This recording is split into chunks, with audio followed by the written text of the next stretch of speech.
మనందరి కోసం ఆ సిలువలో మరణించి రక్తం కార్చాడు. ఆయన సమాధి చేయబడ్డాడు. సమాధి చేయబడిన తర్వాత మళ్ళీ ఏమయ్యాడు తెలుసా? తిరిగి మళ్ళీ 3వ రోజు లేచాడు. స్తోత్రం చెప్పండి.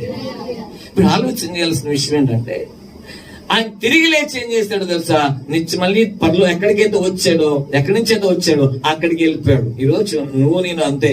మనం ఎక్కడి నుంచి వచ్చామో తెలుసా? దేవుని దగ్గర నుంచి వచ్చాం. మళ్ళీ అక్కడికి వెళ్ళాలి.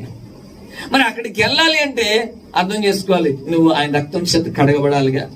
ఆయన రక్తం చేత కడగబడితేనే, ఎందుకంటే పాపం పరిహరించబడాలంటే పరిశుద్ధమైన రక్తం చిందించబడాలి. యేసు రక్తం ప్రతి పాపము నుండి మనలను పవిత్రులుగా చేయనని వాక్యం చదివిస్తుంది. కాబట్టి నీ యొక్క పాపము నుంచి నువ్వు విడుదల పొందాలంటే ఆయన కేవలం దేవుడు మానవుడిగా ఈ లోకానికి వచ్చాడు. ఆయన నీ కోసం నా కోసం మరణించాడు.